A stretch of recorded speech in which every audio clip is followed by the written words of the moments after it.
Good morning students, my name is Manu और आज मैं लेके आई हूँ मैथमेटिक्स की ब्लिट्स सीरीज़ नंबर 8। अगर आपने 7 तक सीरीज़ नहीं देखी है तो अभी मेरी जो प्लेलिस्ट है उसमें जाके आप देख सकते हो, ठीक है। और बिना टाइम वेस्ट करे चलते हैं फर्स्ट क्वेश्चन पे। Here is our first question on the screen and the first question is, कहते इसको ना आप पता है क्या करोगे, पहले बच्चे पहले ये लिखेंगे कि ये पी क्यू जो है ये इस रेशो में है, फिर क्यू आर फिर इस रेशो में है, फिर ये और ऐसे इस रेशो में है, फिर ऐसे ऐसे करोगे, ऐसे ऐसे नहीं करना है आपको, ठीक है। ऐसे नहीं करना है, टाइम वेस्ट है, टोटली टाइम वेस्ट। आपको कैसे करना है, आपको देखो कि जो पी क्यू है ये 6:11 में है, और जब हम ऐसे इस रेशो में इसको बनाएंगे तो इनकी रेशो जो है वो तो सेम ही रहेगी ना। रेशो हमेशा सेम रहती है, ठीक है, रेशो हमेशा सेम रहती है। तो इसमें देखो 6:11 ये बन रहा है, 6:11 अगर मैं देखें, हाँ ये बन रहा है, ये भी है, ये 5 के टेबल पे जाएगा, हाँ ये भी है।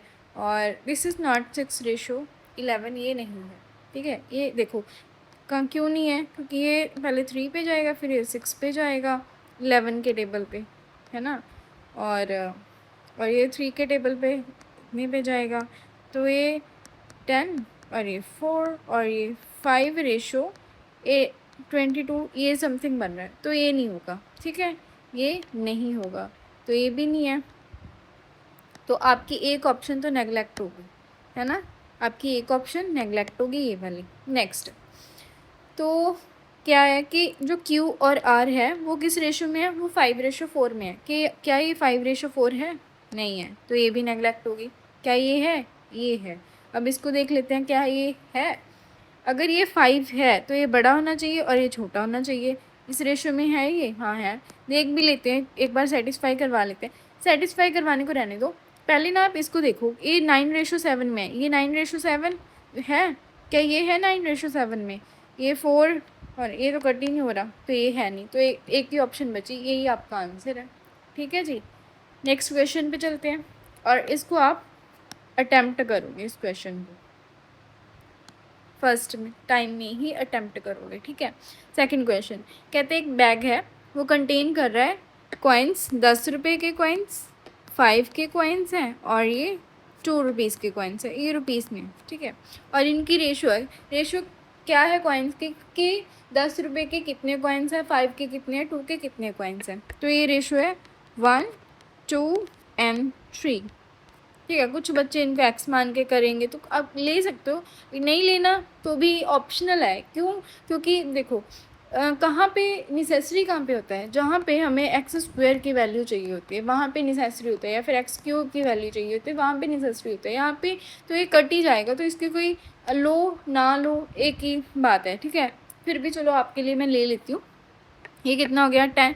कहते हैं if the total amount of money in the bag is this, find the number of coins of each kind. तो टोटल अमाउंट ऑफ मनी हम कैसे निकालते हैं, टोटल कैसे निकालेंगे, इन दोनों का मल्टीप्लिकेशन। तो 10 रुपीज़ के कितने कॉइन्स हैं? 1 है, तो ठीक है, तो कितना हो गया? 10x है। फिर ये 5 × 2 इज़ 10x और ये 3 है, तो ये कितना आ गया टोटल? 26x, और 26x की वैल्यू हमें 390 गिवन है। तो ये जाएगा 15 के टेबल पे, है ना, तो ये जाएगा 15, तो x की वैल्यू हमारे पास आ गई 15। तो हमें निकालनी क्या है, हमें बोला है कि हर एक काइंड के कितने कॉइन्स हैं, तो 10 के कितने कॉइन्स हैं, x की वैल्यू यहाँ पे पुट करेंगे 15 आ जाएगा। 15 2 ज़ा 30, 15 3 ज़ा 45, तो कहाँ पे है? 15, 30 and 45, this is the answer, ठीक है जी। चलो चलते हैं नेक्स्ट क्वेश्चन पे। नेक्स्ट है हमारे पास थर्ड क्वेश्चन, कहते अ टैंक, हाँ नेक्स्ट है ये question, a tank holds this litres of water and this litres are drain twice, 2 बार ट्वाइस हो रहा है, हाउ मच वाटर मीन्स कितना पानी बचेगा। तो देख लेते हैं कितना बचेगा, देखो कितना ड्रेन कितना हो गया, ये ट्वाइस ऑफ इसका इसका। अगर मैं इसको ऐसे लिखूं कि 25 के टेबल पे जा रहा है, हाँ जा रहा है, कितने पे जाएगा 25 के टेबल पे? ये जाएगा 225 आ जाएगा 9 पे, तो बचेगा कितना? यहाँ पे 2 था, यहाँ पे 5 था, 1 2 5 बचेगा और ये जाएगा इसके टेबल पे 5 पे और ये 100 जाता है 4 पे, पीछे एक 0 है तो ये चला जाएगा 4 के टेबल पे, सॉरी 5 के टेबल पे 8 पे, 8 पे जाएगा ना, और ये 19 पे। ठीक है, मल्टीप्लाई में ये 2 भी है, इसको कट करेंगे तो कितना आ जाएगा 19/4 और ये कितना था हमारे पास 5 4 ज़ा 20 और 23, इसमें से इसको माइनस कर देंगे तो कितना आ जाएगा हमारे पास 4/4 is equals to 1 is the answer. ऐसे भी कर सकते हो और ऐसे भी कर सकते हो। देखो ये 5/3 है और ये कितना 19/4, 19/4 को हम कैसे लिख सकते हैं, 16 कितने पे जाएगा 4 पे, रिमेनिंग इज दिस, तो ये आ जाएगा यहाँ पे ऐसा, तो ये तो इसके साथ कैंसिल हो जाएगा, बचा क्या 5 - 4 is 1, this is the answer. Next simplify करना है हमें इसको, पहले इस ब्रैकेट को करेंगे फिर इस ब्रैकेट को करेंगे फिर इसको इससे डिवाइड करवा देंगे। चलो इसको फर्स्ट को करते हैं पहले इसको, ठीक है करो, 2/3 है प्लस ये 4/5 मल्टीप्लाई 7/2, तो इसके डिवाइड में है ये 3/2 माइनस 5/6 ऑलरेडी मल्टीप्लाइड में है, तो चलो ये चीज़ आ जाए। ठीक है, तो जब ये आई हमारे पास ये आ गया 2/3 प्लस ये चला जाएगा 2 पे, तो ये हमारे पास आ गया 14/5, नीचे 3/2 माइनस एस ये जाएगा इस पे 2 पे और ये 5/8, सिंप्लीफाई कर लो इसको, ये आ जाएगा 15, ये वाला बोल रही हूँ, ये आ जाएगा हमारे पास 15 तो 10 और ये 42 कितना आ गया, ये आ गया हमारे पास 52/15, ये आ गया। नीचे क्या है हमारे पास, नीचे ये है ये आ जाएगा हमारे पास, अगर मैं इसको 4 से करूँ तो 8 बन जाएगा। ठीक है, इसको भी 4 से करूँ तो 12/8 और 12 में से 5 जाएंगे तो कितना बचेगा हमारे पास 7/8, ये डिवाइड में है यहाँ पे तो 7/8 आएगा। अगर मैं मल्टीप्लिकेशन में लेके जाऊँ इसको, मैं ऐसे लिखूँ 52/15 इंटू ये 7/8 था ना, मल्टीप्लाई में मैं ऐसे लिखूँगी इसको ऐसे, तो कितना आ गया 15 7 ज़ा 105, एक ही ऑप्शन है, दिस इज़ द आंसर। इसको सॉल्व करके देख लो, यूनिट डिजिट देख लो, 8 2 ज़ा 16 तो 6 2 में है, 2 में है, लेकिन इसका तो 6 है और ये हमें पता ही है कि इतना ही आएगा, तो इसको निकालने की ज़रूरत नहीं है। ठीक है जी, नेक्स्ट सिंप्लीफाई करो इसको, 2.5 को मैं ऐसे लिख लूँ 2.5, इसमें 3.6 को ऐड करेंगे तो कितना आ जाएगा 6.1, डिवाइड करना है इसकी रेशो, ऐसे लिखेंगे हम इसको। ठीक है, प्लस 1.25 इसकी रेशो क्या आ जाएगी हमारे पास 5/4, 5/4 मल्टीप्लाइड बाई 4/5 मतलब ये आ जाएगा हमारे पास 1। इसको सॉल्व करके जो भी आएगा उसमें हमें 1 एक ऐड करना है। ठीक है, कर लेते हैं सॉल्व, चलो 61/4 30, तो ये 2 और ये 15 कितना आ जाएगा 2 और 15, इसमें हमें +1 करना है। जब हम +1 करेंगे तो ये यहाँ पे आ जाएगा, तो इसको इसमें ऐड करेंगे तो कितना आएगा 122 + 15 is 137/50, this is the answer. Next A and be invested in a business in the ratio, ठीक है इस रेशो में इन्वेस्ट कर रहे हैं ए और बी, ठीक है 5:6। द प्रॉफिट रेशो, प्रॉफिट कितना है, प्रॉफिट ये है, प्रॉफिट डिवाइड में आ जाएगा, क्यों, क्योंकि जो प्रॉफिट होता है इन्वेस्टमेंट और टाइम का प्रोडक्ट होता है, इन्वेस्टमेंट और टाइम, तो ये हमारे पास इन्वेस्टमेंट की रेशो है और डिवाइड में क्या आ जाएगा प्रॉफिट। ठीक है, ये हमारे पास प्रॉफिट की रेशो आ जाएगी। अब इसमें कमी किसके, अब इसमें कमी है टाइम की, तो टाइम इसी के साथ आएगा ना, इसी के साथ आएगा। If be invested his money for 12 month, तो पहले एक तो 2 मेथड है इसको करने के। ठीक है, एक तो मैं बता देती हूँ कि इन्होंने बोला कि बी इन्वेस्ट कर रहा है अपनी मनी को for 12 months, for how many months did A invest, ए कितने मंथ के लिए इन्वेस्ट करेगा, बी करना है 12 मंथ के लिए, तो इसका हमें टाइम निकालना है, निकाल लेंगे। ठीक है, निकाल लेंगे, देखो 5 के टेबल पे ये जाएगा 2 पे और ये इतना 72 पे ये जाएगा, ये आ जाएगा हमारे पास 8, तो टी की वैल्यू आ गई 60। तो दूसरा मेथड क्या है हमारे पास, दूसरा मेथड ये है, देखो अगर मैं, इन्होंने हमें ये दिया है, ये दिया है, वेट क्या गिवन है हमें, एक तो हमें ये गिवन है और ये गिवन है, ये हमें निकालना है। अगर मैं प्रॉफिट से इन्वेस्टमेंट को डिवाइड कर दूंगी तो मेरे पास टाइम की रेशो आ जाएगी। तो मैं इसको ऐसे लिख सकती हूँ A/B। तो इनके प्रॉफिट की रेशो है 10/9 और इनके इन्वेस्टमेंट की रेशो है 5/6। कटिंग हो जाएगी, ये आएगा 2 पे, ये 3 और ये 2, इसको इधर ले आओ, सॉरी ये 3 और ये 2, तो ये आ जाएगी 4/3। अब हमें बी की जो इन्वेस्टमेंट का टाइम है बी का, वो गिवन है कितना है 12। कितने टाइम्स है, 4 टाइम्स है, तो इसको भी 4 टाइम्स कर दो, कितना आ जाएगा ये 16 मंथ। यही आंसर था इसका, ठीक है। जो भी मेथड आपको अच्छा लगे आप उससे कर सकते हो। Next, the average of 9 numbers is 56।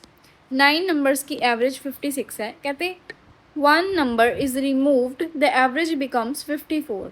जब एक बंदा गया ना तो वो एवरेज से कितना ज़्यादा लेके गया, ज़्यादा ही लेके जाएगा। क्यों?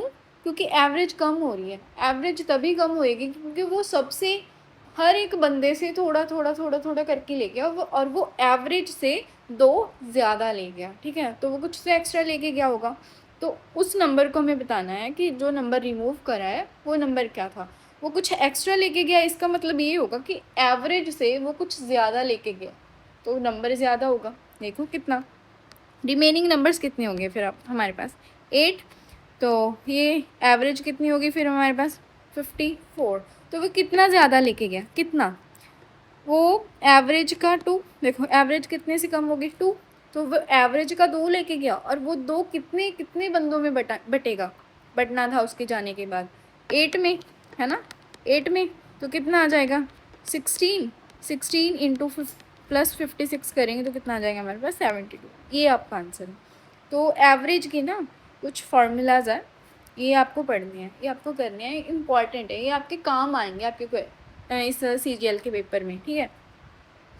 Average of numbers in AP, average of numbers in AP तो मिडल टर्म होगी ऐसे ऐसे।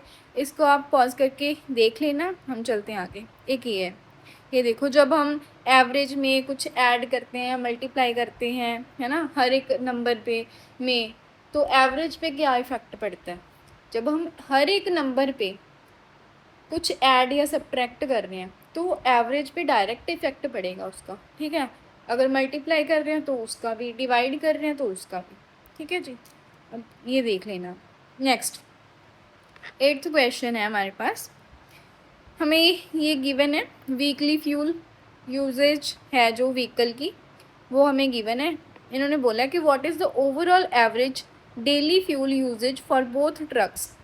तो देखो जो एवरेज है ना, यहाँ पे जो आंसर गिवन है वो 20 से ज़्यादा है सारा, है ना, 20 से ज़्यादा है। तो मैं ऐसे करूँ कि मैं एवरेज को 20 मान लूँ, ठीक है। मैं मान लेती हूँ कि एवरेज मेरी 20 है। तो ये देखो टोटल नंबर्स कितने हैं हमारे पास, 10 हैं, 10 है, 5 ये 5 ये। तो जो ये है पहले वाला, वेट हाँ, तो ये जो है कितना ज़्यादा है एवरेज से, 2 कम है, 2 कम, और ये तो सेम ही है, और ये 2 ज़्यादा है, ये 1 ज़्यादा है और ये 1 कम है। ये कितना ज़्यादा है 5, ये 4, 6, 3 एंड 4, ठीक है। तो ये 2 और ये 2 कैंसिल हो जाएगा आपस में, ये भी आपस में कैंसिल हो जाएगा। तो बचा क्या हमारे पास 5, ये देखो ये 10 बन गया, और ये 3 और 4 इज़ 7 हो गया, तो 12, और 10 और 12 इज़ 22। तो एवरेज से ये कितना ज़्यादा है, ये एवरेज से 22 ज़्यादा है, ठीक है, 22 ज़्यादा है। और ये कितनों में बटेगा, एवरेज वही होती है ना कि ईच पर्सन, तो कितनों में बटेगा। तो ये कितने हैं 10 हैं, तो 10 में बटेगा, तो कितनी आ जाएगी हमारे पास 2.2। तो एवरेज से ये कितना है ज़्यादा है 2.2, तो कितना आ गया 22.2 लीटर्स। ये है इनकी एवरेज, ठीक है। नेक्स्ट पे चलते हैं। असम बिकम्स, ठीक है भाई, मैं पीछे कुछ लिखती हूँ ना तो वो इस पर थोड़ा सा वो हो जाता है, इग्नोर करना है, ठीक है। फिर से आ गया है, कहते a sum becomes this in 2 years at 10% compound interest annually, find the principal. कितना ईजी है, कितना ईजी है, आपको ये दिख नहीं रहा। कि ये 10% पे 2 साल का कितनी हो जाती है फिर 21%, ठीक है 21%, ये इंटरेस्ट है। तो हमें 100 पे क्या चाहिए, अमाउंट चाहिए। तो अमाउंट कितनी हो जाएगी, प्रिंसिपल को ऐड कर दो तो अमाउंट आ जाएगी। तो अमाउंट यहाँ पे हमें कितनी गिवन है, ये हमें अमाउंट गिवन है, तो हमें क्या निकाल लेनी है, ये इससे कैंसिल हो जाएगा, ज़ीरो इसके पीछे 10,000, ठीक है। आपको ये पता होनी चाहिए वैल्यूज़, मैंने आपको कितनी कितनी बार बताई हैं, ठीक है। और इतनी बार मैंने आपको बताई है। और अब ये आपका होमवर्क है कि आपको अब मुझे कमेंट्स में बतानी है इसकी वैल्यूज़, ठीक है। 10 की, 5 की, 12 की, 20 की, और 5 हो गया 15 की, ठीक है। ये सारी इंपॉर्टेंट है, ये आपको मुझे कमेंट्स में बतानी है। नेक्स्ट पे चलते हैं। और ये हमारा नेक्स्ट, हाँ ये देखो, चलो दिखाई दिया मैंने। आप ऐसे भी निकाल सकते हो इसको, अगर 3 बार का हो ना तो आप ऐसे निकाल सकते हो। एंड आपको 3 फॉर्मूलाज गिवन है, जो भी आप यूज़ करना चाहो वो आप कर सकते हो, ठीक है। Next, a grocer purchased 50 kg of rice at rupees 40 per kg and 20 kg of another variety of rice at rupees 55 per kg. He mixed the two varieties and sold the entire mixture at rupees 48 per kg. Find his total profit or loss in this transaction. बहुत ही कैसे, देखो compare कर लो कि ये CP1 क्या हो गया, ये CP1 है हमारा और ये CP2 है, ठीक है। और ये इतने पे हमें बेचा है SP हमारी, तो कंपेयर कर लो इसको।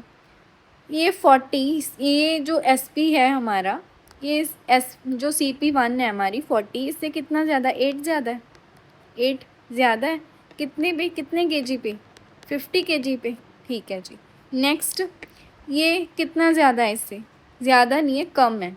जो CP2 है ये ज़्यादा है। अगर CP ज़्यादा है इसका मतलब है कि हमें लॉस हो रहा है, जितने पे हम लेके आए हैं उससे कम पे बेचेंगे हम तो हमें लॉस होगा ना। तो लॉस हो रहा है, कितने का लॉस हो रहा है हमें, कितने का, 7 का, कितने पे, कितने केजी है, 20 केजी, कितने पे हमें लॉस हो रहा है। तो देख लो ये कितना आएगा, 400 और ये आ जाएगा 140। तो इसको करेंगे तो क्या हो रहा है, हमें प्रॉफिट हो रहा है। कितने का प्रॉफिट हो रहा है, 260 का, ऐसे निकाल सकते हैं, ठीक है जी। चलते हैं हमारे नेक्स्ट क्वेश्चन पे। नेक्स्ट क्वेश्चन है हमारे पास, a television set has a marked price of this. It is sold after 2 successive discounts. If the first discount is 15% and the final price is this, selling price, final selling price is this, what is the percentage of the second discount. Second discount हमें निकालना है, निकाल लो। क्या क्या है इसमें कुछ मुश्किल, ये 20,000 है, 15% डिस्काउंट दे रहे हैं तो SP कितनी हो जाएगी हमारे पास, 17/20। ये मान लो आप इतने पे बेच रहे हो इसको, ठीक है, इसको D मान लो, ठीक है। और ये कितना आ गया हमारे पास, ये आ गया, ये इस पे चला जाएगा और ये 2 ज़ीरो से इसके साथ कैंसिल हो जाएंगे, ये इसके साथ 9 पे चला जाएगा, बच गई क्या, 1 ज़ीरो। तो इसकी जो वैल्यू है वो इतनी आ गई। इसका मतलब है कि हमें ये क्या है हमारे पास, ये हमारे पास मार्क प्राइस है और ये हमारे पास सेलिंग प्राइस है। तो डिस्काउंट क्या है हमारे पास, डिस्काउंट है एक का कितने के ऊपर, 10 के ऊपर, तो कितने परसेंटेज आ गया, 10%। This is answer. एक मैन्युफैक्चरर है, a manufacturer marked a product 30% above its cost price. He provided a discount to a customer which resulted in him making a profit of 17%. What was the rate of discount given by the manufacturer? तो discount same, हम फिर से discount निकालना है भाई। इस बार थोड़ा सा अलग है क्वेश्चन कि हमें CP पे गिवन है, हमारा मार्क प्राइस कितना अबव है, 30%, तो इसकी फ्रैक्शन वैल्यू ही आ जाएगी। इस पे उसने एक डिस्काउंट दे दिया, ठीक है। हमें नहीं पता कि उसने कितना डिस्काउंट दिया है, लेकिन हम इसको मान लेते हैं कि डिस्काउंट देने के बाद उस पर इस वैल्यू पे वो बेच रहा है, ठीक है। फिर उसको CP पे क्या हो रहा है, प्रॉफिट हो रहा है, कितने का, इतने का, 17% का। ये आ गया। ये मैंने ऐसे क्यों लिखा, क्योंकि CP की वैल्यू हमारे पास ये है, हमें निकालनी है SP की वैल्यू, तो हम प्रॉफिट का ही देखेंगे ना, प्रॉफिट को ऐड करके देखते हैं हम। हाँ, तो हमने ऐसे निकाल लेंगे। 13 के टेबल पे ये जाएगा 9 पे और ये हमारे पास से ऐसे, तो कितना आ गया ये। तो अगेन डिस्काउंट कितना, 10%, सेम। चलो 13 टू कंटेनर्स हैं हमारे पास A and B, contain mixtures of alcohol and water. दो कंटेनर्स हैं हमारे पास ए एंड बी, उनमें मिक्सचर है अल्कोहल एंड वाटर। ठीक है, ये अल्कोहल है, अल्कोहल, और ये वाटर है, और ये दो आगे हमारे पास container A and B. Container A has alcohol and water in the ratio, इस रेशो में भाई 4:1 में, while container B has them in the ratio 5:2 में। कहते हैं if the 10 litres are drawn from container A, इसमें से 10 लीटर ले लिया, and 14 litres from container B, इसमें से 14 ले लिया, and the contents are mixed in third container, उसकी फिर जो अल्कोहल एंड वाटर की जो न्यू रेशो है थर्ड कंटेनर में वो हमें बतानी है।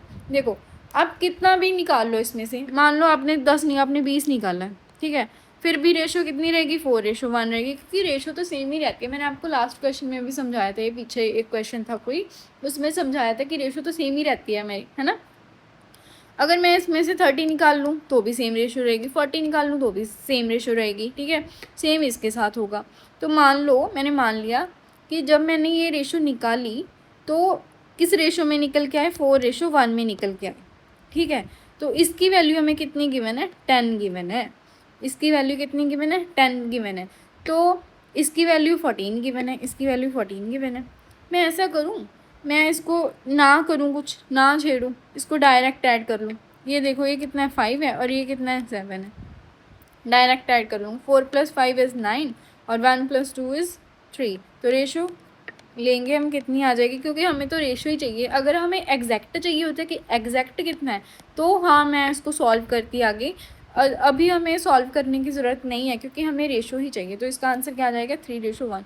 अगर आप ऐसे सेटिस्फाइड नहीं हो तो आप ऐसे कर सकते हो, देखो कि हमारे पास ये 5 की वैल्यू 10 है, ठीक है, तो 1 की वैल्यू कितनी हो जाएगी 2, तो इसकी वैल्यू कितनी हो जाएगी इंटू 2 8 और इसकी 2, तो 8 + 2 बन गया 10, ठीक है। और अब देखो ये कितना है 7 है, 7 की वैल्यू हमारे पास 14 है, तो 1 की वैल्यू कितनी आ जाएगी 2 आ जाएगी। तो 5 2 कितना आ गया 10 आ गया, और 2 2 4, तो ये 10 + 4 कितना हो गया 14 हो गया, 14। तो ये भी ठीक है। तो अब इनको ऐड कर लो, 10 + 8 कितना आ गया 18 रेशो में, और 2 + 4 = 6, तो कितना आ गया रेशो में 3:1। This is the answer. कैसे भी कर सकते हो भाई, ठीक है जी। अगर हमें रेशो लेनी है तो आपको डायरेक्ट निकालना सीखना पड़ेगा, ठीक है। 14th क्वेश्चन है, if the radius of a sphere is increased to twice its original size. कहते हैं जो स्फीयर है, स्फीयर का रेडियस है वो इंक्रीज़ हो गया 1 से twice of its original size. कहते हैं what is the ratio of the new surface, new ये है, ये न्यू है और ये ओल्ड है पुराना वाला, टू द ओरिजिनल सरफेस। तो कितनी रेशो आ जाएगी, ये वन डायमेंशनल है, हमें 2 डायमेंशनल में चाहिए। एरिया हमेशा 2 डायमेंशनल में होता है और जो वॉल्यूम है वो हमेशा 3 डायमेंशनल में होती है। तो ये कितना हो जाएगा 1 से 4 हो जाएगा, ठीक है जी। तो इन्होंने पूछा क्या है, पहले न्यू सरफेस फिर ओरिजिनल। बच्चे आपको इसका भी ध्यान रखना है, पहले न्यू पूछा है तो न्यू कितना है 4 है फिर 1 है, तो हमारे पास 2 ऑप्शंस है, ये तो नेगलेक्ट हो जाएंगी। तो नेक्स्ट पूछा है as well as the proportion of the new volume to the original volume. Volume भी निकालनी है, वॉल्यूम 3D होती है तो वॉल्यूम कितनी हो जाएगी, इसका क्यूब कर दो, क्यूब कितना आ जाएगा 1:8 आ जाएगा, ठीक है। अब इन्होंने फिर से क्या पूछा है, पहले न्यू कितनी है 8 है फिर 1 ओरिजिनल वाली का, तो ये आपका आंसर आ जाएगा, ठीक है जी। नेक्स्ट क्वेश्चन, एक हेमिस्फीयर है एक कोन है हमारे पास, इनका सेम बेस है and have equal volumes, given that their common radiuses are, determine the height of the cone. Cone की हाइट हमें पता करनी है, क्या सेम है जी, इनकी वॉल्यूम सेम है, ठीक है। वॉल्यूम निकाल लेते हैं। हेमिस्फीयर की वॉल्यूम कितनी होती है 2/3 पाई आर, हमें ये वाला गिवन है आर का क्यूब, 1/3 कोन का देख लो 1/3 पाई आर का स्क्वायर इंटू एच हाइट, ठीक है जी। कैसे निकालेंगे फिर, 3 से ये 3 जाएगा और पाई से ये पाई जाएगा, देखो ये आर स्क्वायर चला जाएगा तो इधर एक आर बच जाएगा, है ना। तो बच क्या गया हमारे पास, हाइट की वैल्यू क्या बच गई 2r, ये दिस इज़ द आंसर। अब आपको किस चीज़ का ध्यान रखना है, सिली मिस्टेक्स कहाँ पे होती हैं आपके, सेमी सर्कल वर्सेस सर्कल, इसका ध्यान रखना। Hemisphere, sphere, radius, diameter, prism और पिरामिड, इनका ध्यान रखना है।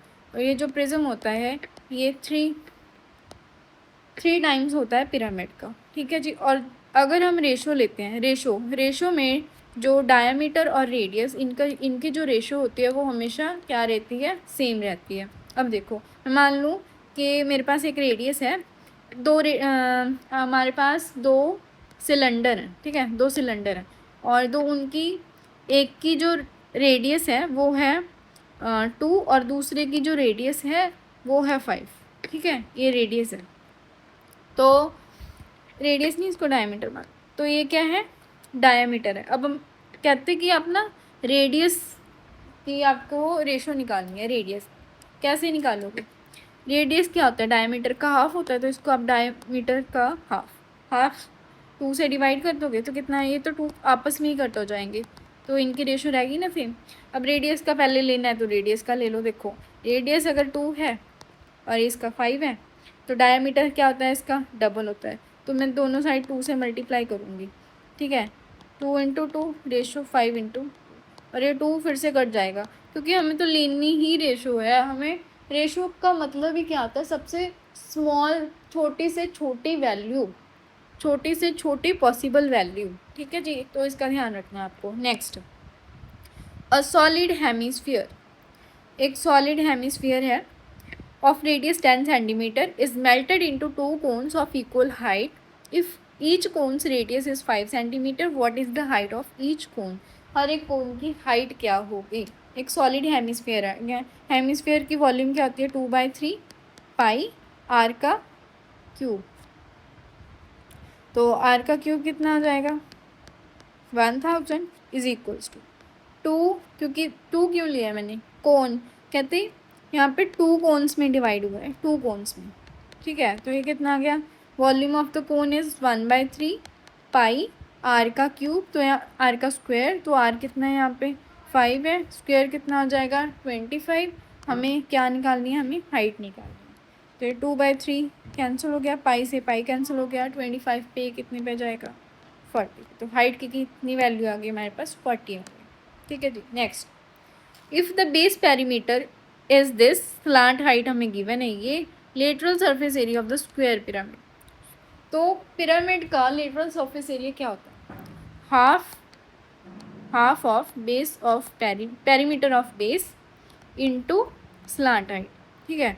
तो लिख लो half into perimeter of base, तो ये बेस पेरीमीटर हमें गिवन है 40 और स्लांट हाइट कितनी है हमारे पास 10 है। निकालने में था इसमें कुछ दिक्कत थी, 2 से, ये मेरा answer. 2 circular pizzas have radii in the ratio, इस रेशो में रेडियाई हैं उनके, कहते जो स्मॉलर पिज़्ज़ा है उसका इतना एरिया है तो लार्जर का एरिया बताना है। देखो ये रेडियस की रेशो है ना, तो एरिया की रेशो क्या आ जाएगी, इनका स्क्वायर कर दो। ये इसकी वैल्यू हमें गिवन है 100 पाई, 100 पाई कितने टाइम्स है, 25 टाइम्स है, इसका 25 कर दो, कितना आ जाएगा 225 pi. This is the answer. Next, 25 का टेबल, 35 का, 45 का टेबल आपको और एक 75 का टिप्स पे होने चाहिए आपके, किस पे, टिप्स पे होने चाहिए भाई, ठीक है जी। In a triangle ABC, the medians AD and BE intersect at G। एक ट्राइंगल है ABC, ठीक है जी, बना लेते हैं। एक ट्राइंगल है ABC, AD और BE इंटरसेक्ट कर रहे हैं इस पॉइंट पे G, इसको क्या बोलते हैं, सेंट्रोइड। G इज़ सेंट्रोइड, ठीक है जी। इसको हमेशा ही G लिखते हैं, हमेशा। अगर आपको नहीं बोला गया ना कि सेंट्रोइड है, G दे दिया उन्होंने, तो इसका मतलब है, समझ जाओ कि ये सेंट्रोइड है। और सेंट्रोइड हमेशा किस में डिवाइड करती है, एक पूरी लाइन को ये डिवाइड करता है 2:1 में। ये वर्टेक्स से लेके होता है और ये नीचे यहाँ से, ठीक है जी। तो मीडियन है जो AD, ये 2 आ जाएगा क्योंकि ये वर्टेक्स है, वर्टेक्स A से यहाँ तक ये 2 और ये 1, टोटल कितना होता है 1 और 2 इज़ 3 और हमें ए डी की वैल्यू, पूरे ए डी की वैल्यू हमें गिवन है कितनी है 12, तो एक की वैल्यू हमारे पास कितनी आ जाएगी 4। कहते हैं what is the length of the segment A G, तो सेगमेंट ए जी की लेंथ कितनी होगी 4 × 2 is 8। This is the answer. Next question कहते हैं 2 राइट एंगल ट्राइंगल ब्लॉक्स हैं A B C and D E F, बना लो। ठीक है, वैसे नहीं भी बनाओगे तो भी चल जाएगा, लेकिन बनाओगे तो सही है, बेटर रहेगा। मैं पता क्या करती हूँ, ये ना आपको सिर्फ समझाने के लिए मैंने 2 बनाई हैं। मैं पता क्या करती हूँ, जैसे ये बना ली मैंने ए बी सी, इसके ऊपर ही डी ई एफ ऐसे कर लेती हूँ मैं। आप ऐसे मतलब इससे पता क्या है कि टाइम बचता है और कुछ नहीं। ठीक है, तो एक एक सेकंड भी आपके लिए इम्पॉर्टेंट है। अभी आप सोच रहे होगे इसमें क्या ही टाइम बच जाएगा, भाई 2-3 सेकंड्स तो बच ही रहे हैं ना, वो आपके लिए बहुत इंपॉर्टेंट है। मान लो कोई नेक्स्ट क्वेश्चन आपका ऐसा है कि सॉल्व करने की ज़रूरत ही नहीं है, देख के ही पता चल रहा है, तो आपको रीड करते ही आप उसको टिक कर सकते हो ना, तो वो 2-3 जो सेकेंड्स हैं आपके वो वहाँ पर काम आ गए आपके, है ना। तो ऐसे आपको मैंटालिटी बनानी है कि जहाँ पे टाइम बचता है बचा लो। ठीक है, ए बी सी ये हमें गिवन है। ठीक है, कहते हैं B is equals to angle B is equals to angle E कितना है 90 डिग्री, ये 90 है, एंगल ई 90 डिग्री है। ठीक है, if the lengths of the hypotenuse A C and D E D F are equal, A C and D F ये equal है।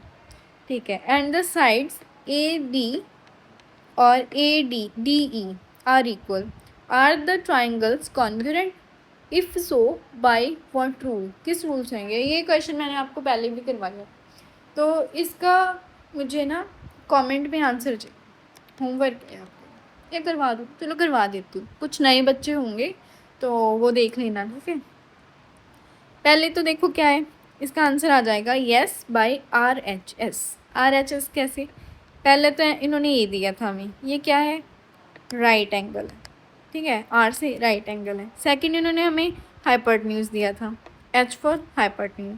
Second third इन्होंने हमें कॉरेस्पॉन्डिंग साइड दी थी, ये कॉरेस्पॉन्डिंग साइड की, तो किस रूल से हो रहा है आर एच एस। ठीक है जी, next question in right angle triangle A B C, in नहीं है, a right angle triangle A B C is inscribed in a circle. ठीक है, एक सर्कल में एक राइट एंगल ट्राइंगल है with the diameter of 10 centimetre and altitude B D is drawn from vertex B to the hypotenuse A C. Hypotenuse हमारे पास A C है। If the length of the leg A B is this, what is the length of the segment. देखो 2 तरीके से समझाऊंगी इसे मैं आपको, 2 तरीके से। ठीक है, क्या है वो तो तरीके, देखो एक तो मुझसे ना सर्कल नहीं बनता अच्छा सा, अरे वाह ठीक ठाक सा बन गया फिर भी। ठीक है, देखो एक ट्राइंगल है इंस्क्राइब्ड, इंस्क्राइब्ड मतलब अंदर है किसके, सर्कल के। अब जब इन्होंने हमें हाइपोटेन्यूज दे दिया ए सी, तो हम इसको डायमीटर मान लेंगे, डायमीटर, क्योंकि जो राइट एंगल ट्राइंगल होती है ना उसका जो हाइपोटेन्यूज होता है वही सर्कल का डायमीटर होता है। ठीक है, तो इन्होंने हमें इनडायरेक्टली बोल दिया कि आपके पास जो हाइपोटेन्यूज है अब आपका वही आपका डायमीटर है। ठीक है, इसकी लेंथ कितनी है डायमीटर की 10 है, और इस पर एक बन रही है, और ये बना लो राइट एंगल ट्राइंगल, ये सेंटर का सर्कल, सर्कल का सेंटर, क्या कुछ भी बोल देती हूँ ना मैं। ठीक है जी, ये आपका क्या है, आप ही बताओ इसको कमेंट में बताना क्या है ये। This is the circle this is the centre of the circle. Okay, ठीक है जी, कहते एक ऑल्टीट्यूड है B D is drawn from vertex B, B से एक बी डी ऑल्टीट्यूड ड्रॉन कर दिया, ऑल्टीट्यूड ये होता है, ये होता है। ठीक है, if the length of the leg A B 6 है, और तो length of the A D ये हमें बताना है। हमें इतना पता है कि अगर ये सेंटर है, ये सेंटर है, तो ये 5 होगा पूरा यहाँ से यहाँ तक, और ये यहाँ से यहाँ तक 5 होगा, लेकिन ये 5 से कम है ना यहाँ तक, यहाँ तक कि 5 से कम है ना, तो 5 से छोटा आंसर आएगा, ये तो आएगा नहीं। बचे हमारे पास 3 ऑप्शंस। कैसे कर सकते हैं हम इसको, बताती हूँ। देखो ये मेथड लग रहा है यहाँ पे, ए बी सी, एक ऑल्टीट्यूड है डी, किस पे है, हाइपोटेन्यूज पे, ऑल्टीट्यूड डी। जब हमें ये निकालनी हो ना, ए बी, ये डी बी, तो इसके साइड वाले देख ऐसे लिखते हैं, ए बी का स्क्वायर इज इक्वल्स टू, इसके साथ वाली कौन सी है, ये है ए डी इंटू पूरी, ये पूरी कितनी है ए सी, ये कर लेते हैं। अगर हमें ये पूछा होता है ये कि आप बी सी निकालो, तो बी सी कैसे निकालते हैं, B C square, B C square ये कितना है, ये इसके साथ वाली हो सी डी इंटू ये पूरा ए सी। अगर हमें बी डी पूछा होता है, ये पूछा होता है, फिर हम कैसे निकालते हैं, बी डी का स्क्वायर ये इतना सी डी और ये इतना ए डी। ये बहुत इम्पॉर्टेंट है। आपको लग रहा होगा कि मैं क्या इतना इतना क्वेश्चन कहाँ है और मैं क्या से क्या बना रही हूँ, क्या से क्या करवा रही हूँ। ये आते हैं भाई, और ये आप देखोगे ना पिछले क्वेश्चंस उठा के, प्रीवियस ईयर पेपर उठा के देखना, उसमें इतने ज़्यादा कॉमन है, ये इतने पूछ रखे हैं इतने। अगर आपको ये वैल्यूज़ पता होगी है ना, तो आपको इतनी दिक्कत आएगी नहीं उसमें। तभी अगर बच्चे करते नहीं है तभी तो दिक्कत आती है।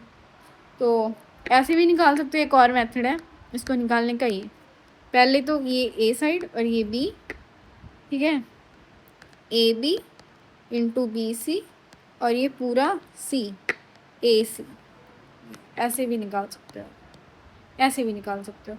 अगर एक हमें पूछ लेते हैं कि ये इसकी साइड ये है, इसकी साइड ये है, तो ये इनका एरिया कितना होगा, मतलब इस ट्रायंगल का एरिया, वेट वेट वेट बताती हूँ, इस ट्रायंगल का एरिया और इस ट्रायंगल का एरिया कितना होगा। तो इसका जो है ए स्क्वायर और इसका बी स्क्वायर, इतना एरिया होगा इसी रेशो में, ठीक है जी, इसी रेशो में एरिया होगा। और एक हमें गिवन होता है कि मैं बताते हैं, देखो ए बी और ये सी, ये हमारे पास डी है, ठीक है। अब मान लो ये ए है, ये बी है, और ये जो ऑल्टीट्यूड है ये क्या है, ये इसको आप पी ले लो, और ये पूरा है ये सी है। तो जो ए बी है इनका प्रोडक्ट होगा पी और सी के प्रोडक्ट के इक्वल, ये इनका प्रोडक्ट इसके प्रोडक्ट के इक्वल होगा, ठीक है जी। अब आते हैं क्वेश्चन पे। I hope you all understand this. अगर आपको समझ आया तो मुझे कमेंट में लिख देना, थैंक यू मैम, ठीक है। तो इसमें क्या था जो मैंने ये पढ़ाया था, ये ए बी सी, ये हमारे पास डी। हमें ए बी गिवन है 6, देखो 6 गिवन है, और ये पूरा 10 गिवन है। हमें क्या निकालना है, हमें ए डी निकालना है। निकाल सकते हैं भाई, ए बी का स्क्वायर कितना था 36, और ए डी को इसको हम मान लो एक्स मान लिया, और ये पूरा कितना है 10 है, तो एक्स की वैल्यू कितनी आ जाएगी 3.6। This is the answer, okay. ये हमारे पास आंसर हो जाएगा। नेक्स्ट एक आप ये देखो, मैंने आपको लास्ट क्लास में भी दिखाया था, मैं समझाऊंगी क्योंकि मैंने समझा रखा है। अगर आपको समझ में आए तो मेरी ज्योमेट्री वाली क्लास है ना, वो जाके देखो उस पर। अगर आपको समझ आ रखा है आप इसका स्क्रीनशॉट ले सकते हो, लेके रख लो, क्योंकि आप बाद में आपके काम आएगा, रिवाइज़ करना है इसको एग्ज़ाम से पहले, ठीक है। चलो नेक्स्ट क्वेश्चन पे चलते हैं। कहते हैं 2 सर्कल्स हैं, इंटरसेक्ट कर रहे हैं 2 पॉइंट्स। 2 सर्कल हैं, 2 पॉइंट्स पे इंटरसेक्ट कर रहे हैं, तो 2 पॉइंट्स पे कैसे इंटरसेक्ट करेंगे, कैसे करेंगे। एक तो अरे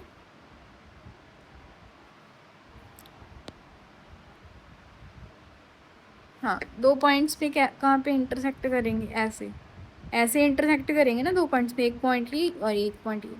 तो वो कहते हैं ट्रू स्टेटमेंट बतानी है। Internal tangent is longer than the external tangent. External मान लो यहाँ पे बन गई, इंटरनल यहाँ पे, तो इंटरनल कहाँ पे बनेगी, इंटरनल टेंजेंट कहाँ पे बनेगी, है कोई स्पेस नहीं। तो इंटरनल तो ऐसे बोल सकते थे कि अगर ये ऐसे एक्सटर्नली टच कर रहे हैं और एक टेंजेंट ये है, एक टेंजेंट ये है, ठीक है। और कोई भी टेंजेंट का ऐसा नहीं होता कि ये लॉन्ग है ये शॉर्ट है, ऐसा नहीं होता टेंजेंट का, ठीक है।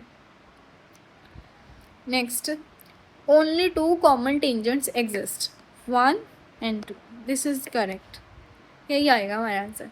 Number of tangents depends on radii, radii पे डिपेंड करेंगे टेंजेंट्स, ये है यहाँ पे, ये R1 और ये R2, इस पर डिपेंड करेंगे नहीं जी। They must be concentric, concentric कौन से होते हैं सर्कल, ये होते हैं कॉन्सेंट्रिक सर्कल्स। ये कहीं से भी किसी दो पॉइंट्स पे टच कर रहे हैं एक दूसरे को, नहीं कर रहे ना, तो ये तो हो ही नहीं सकता, एक ही आंसर है हमारा। और आप इस पर भी देखो, ये भी चेक कर सकते हो, ये है दो पॉइंट्स पे टच कर रहा है, ये कर रहे हैं ना, तो इसमें कितनी कॉमन टेंजेंट्स हैं, 2 कॉमन टेंजेंट्स हैं। ये है कॉन्सेंट्रिक सर्कल, ये है कॉन्सेंट्रिक सर्कल, ठीक है जी, आ गया ना काम ये। नेक्स्ट कहते हैं दो सर्कल्स हैं, radii R1 and R2 touch each other externally, अब आ गया ये एक्सटर्नली वाला केस। कहते हैं एक दूसरे को एक्सटर्नली टच कर रहे हैं, जब भी ये एक दूसरे को एक्सटर्नली टच करेंगे ना, तो जो इनका डिस्टेंस होगा, जो इनके रेडियस के बीच का डिस्टेंस होगा वो R1 प्लस R2 होगा, मतलब इसके इक्वल होगा, डिस्टेंस है जो R1 प्लस R2 के इक्वल होगा। तो इस केस में डायरेक्टली आपको याद रखना है, ये आंसर है आपका क्या होता है, 4R1 इंटू R2, तो इसको बाहर ले आएंगे, ये आंसर। ये मैंने ना लास्ट क्लास में समझा रखा है, इसीलिए मैं इस पर इतना ज़ोर नहीं दे रही हूँ, ठीक है, वरना मैं आपको अच्छे से समझाती कि ये कैसे आया कैसे नहीं आया। अगर आपको समझना है आप पिछली क्लास जाके देखो। तो नेक्स्ट क्वेश्चन है हमारे पास, ठीक है, ये कहाँ से टिक हो गया भी अपने आप से हैं, हाँ, जबकि ये आंसर है भी नहीं इसका। चलो, कहते एक कॉर्ड है, अ cord of a circle has a length of 12 centimetre, the angle subtended by the chord at a point on the circumference is 30 degree. What is the distance from the center of the circle of the chord? देखो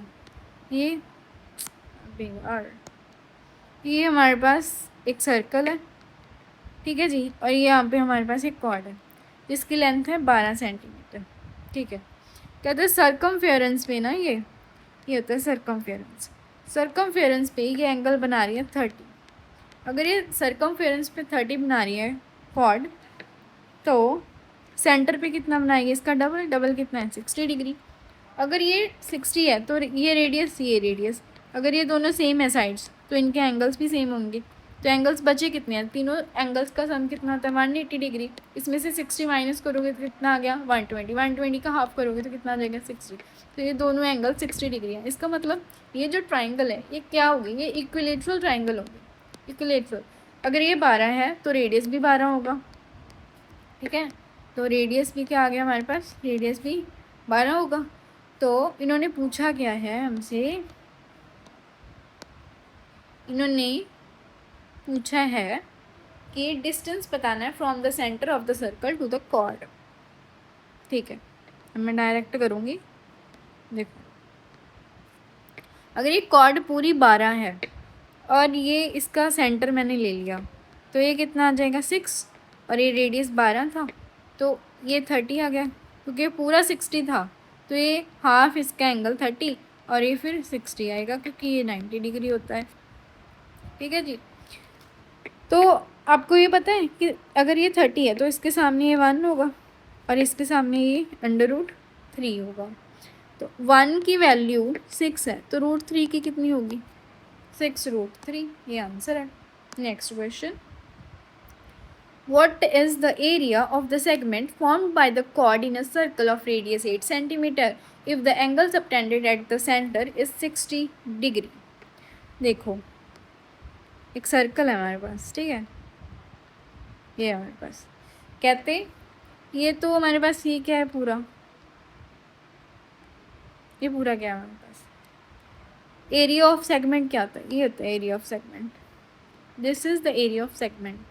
और ये क्या है, area of triangle, ये हमारे पास triangle आ गई, और ये एरिया ऑफ आर्क, ये पूरा area of arc. Area of arc में से अगर हम ट्राइंगल के एरिया को माइनस कर दें तो हमारे पास सेगमेंट आ जाएगा, इसमें से इस क्या बना दिया मैंने, कुछ ही बना देती हूँ ना मैं। ये मेरी मेरी ना जो ड्राइंग है बहुत अच्छी है, बहुत अच्छी ड्राइंग है मेरी, लेकिन इस टाइम मेरे से यहाँ पे हो नहीं रही। देखो ये है पूरा एक स्लाइस, केक का स्लाइस मान लो। ठीक है जी। अब इस स्लाइस में से मैं क्या करूँ, मुझे ये इतना बेस चाहिए, तो एरिया ऑफ ट्रायंगल को मैं माइनस कर दूँगी। ठीक है, तो ये मेरे पास ये आ जाएगा ये पीस।